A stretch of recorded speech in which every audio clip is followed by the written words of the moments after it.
नमस्कार. आजच्या या विश्लेषणात आपण एका अतिशय सुंदर आणि तितक्याच महत्त्वाच्या विषयावर बोलणार आहोत. रेकीची चैतन्यमय ऊर्जा आणि लपलेल्या संघर्षाकडून आंतरिक शांततेकडे जाणारा एक प्रवास. आधुनिक जीवनशैलीत अनेकदा बाहेरून सगळं कसं अगदी सुरळीत परफेक्ट वाटत असतं, बरोबर? पण आतून जो काही ताणतणाव आणि अस्वस्थतेचा संघर्ष सुरू असतो तो अनेकदा कोणालाच दिसत नाही. आज आपण सायलीच्या कथेच्या माध्यमातून हाच संघर्ष आणि त्यावर मिळालेला रेकी या ऊर्जेचा एक अद्भुत उपाय समजून घेणार आहोत. तर चला थेट सुरू करूया. हा मोठा विरोधाभास बघा.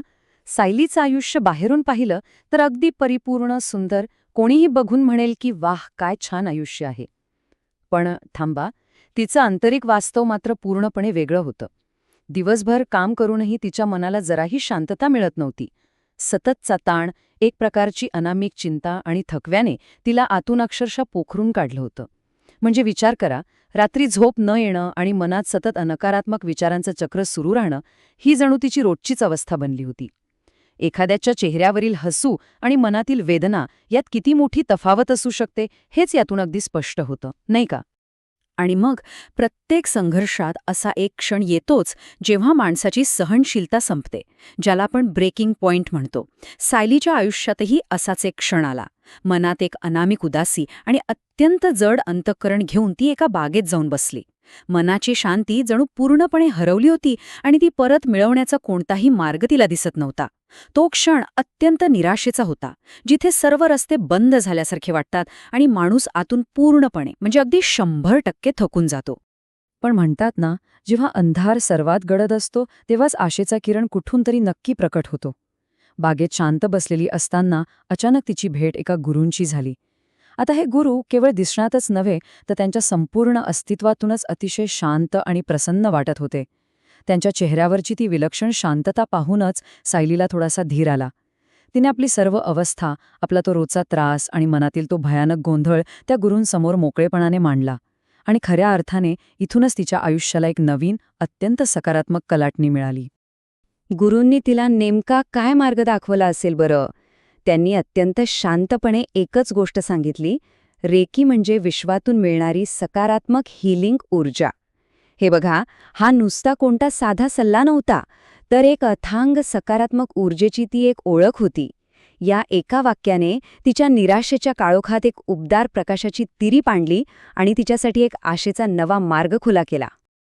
आता साहजिकच एक प्रश्न पडतो की रेकी म्हणजे नक्की काय? तर रेकी ही एक वैश्विक ऊर्जा आहे, पण ती फक्त शरीरावरच नाही तर थेट मन आणि आत्म्यावरही काम करते.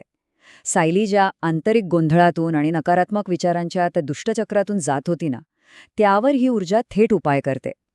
ही सकारात्मक ऊर्जा शरीरातील तो सर्व साचलेला ताणतणाव जणू एखाद्या स्पंजसारखी शोषून घेते आणि मुळापासून एक सखोल शांतता निर्माण करते, ज्यामुळे साहजिकच आयुष्यात अतिशय सकारात्मक बदल घडून येतात. पण एक लक्षात घ्या, हा काही एका रात्रीत घडलेला जादूचा चमत्कार नव्हता. यासाठी एका प्रत्यक्ष, कृतिशील प्रवासाची गरज होती. सायलीने स्वतःहून रेकी शिकायला सुरुवात केली. त्यानंतरचा जो सर्वात महत्त्वाचा टप्पा होता तो म्हणजे दररोजचा सराव. रोज स्वतःसाठी आवर्जून काही मिनिटे काढून या ऊर्जेशी जोडलं जाणं हे तिचं सातत्य होतं. आणि खरं सांगायचं तर याच रोजच्या कमिटमेंटमुळे किंवा बांधिलकीमुळे तिला स्वतःमध्ये सखोल आणि सकारात्मक असे आंतरिक बदल जाणवू लागले. आणि ह्या सरावाचे प्रत्यक्ष परिणाम ते खरोखरच थक्क करणारे होते. सुरुवातीला आपण पाहिलं होतं की तिचं मन आतून किती अस्वस्थ होतं, पण आता ते पूर्णपणे शांत राहू लागलं. तिला आतून पोखरून काढणारा तो ताणतणाव लक्षणीयरित्या कमी झाला. आतून येणाऱ्या या नैसर्गिक शांततेमुळे तिचा आत्मविश्वास प्रचंड वाढला. आणि सर्वात सुंदर गोष्ट कोणती माहितीये? जो आनंद कुठेतरी हरवला होता तो तिच्या चेहऱ्यावर पुन्हा एकदा अगदी स्पष्टपणे दिसू लागला. ज्या समस्यांनी तिला ग्रासलं होतं त्या सर्वांवर या दैनंदिन सरावाने अत्यंत प्रभावीपणे मात केली. या प्रवासात लवकरच सायलीला एक अत्यंत गहन गोष्ट समजली. ती म्हणजे रेकी ही फक्त आजारावर किंवा तणावर तात्पुरती मलमपट्टी करणारी कोणतीही हीलिंग पद्धती नाहीये. ती त्याहून खूप खूप मोठी आहे. खऱ्या अर्थाने ही एक संपूर्ण जीवनशैली आहे. आयुष्याला बघण्याचा एक कायमस्वरूपी, सकारात्मक आणि अत्यंत शांत असा मार्ग आहे. या एका विचाराने ना तिच्या कथेला केवळ एका व्यक्तिगत आरामाच्या पलीकडे नेऊन एका व्यापक तत्वज्ञानाशी जोडलं.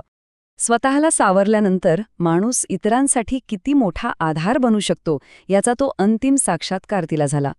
तिला उमगलं की हा आनंदी आणि सकारात्मक आयुष्य जगण्याचा एक अत्यंत सुंदर मार्ग आहे. म्हणजे विचार करा, रेकीमुळे आपण केवळ स्वतःचं हीलिंग करू शकतो असं नाही, तर जेव्हा आपण आतून पूर्णपणे भरलेली आणि आनंदी असतो ना, तेव्हा आपण अगदी सहजपणे इतरांच्या आयुष्यातही तोच आनंद आणि तीच ऊर्जा निर्माण करू शकतो. स्वतःच्या दुःखातून बाहेर पडून ती आता इतरांसाठी चक्क एक आनंदाचा स्रोत बनली होती. शेवटी या सर्व विश्लेषणातून एक अत्यंत विचार करायला लावणारा प्रश्न उभा राहतो. जर ही वैश्विक ऊर्जा एका व्यक्तीची इतकी सखोल अस्वस्थता दूर करून तिला स्वतःच्या आणि इतरांच्याही आनंदाचं साधन बनवू शकते, तर हीच ऊर्जा प्रत्येकाला आपल्या दैनंदिन जीवनात कशी आणता येईल? याच अत्यंत महत्त्वाच्या प्रश्नावर आज आपण इथे थांबणार आहोत. या वैश्विक ऊर्जेचा शोध घेणं आणि तिचा प्रत्यक्ष अनुभव घेणं हा प्रत्येकाचा स्वतःचा असा एक वेगळा आणि सुंदर प्रवास असू शकतो. यावर नक्की विचार करा.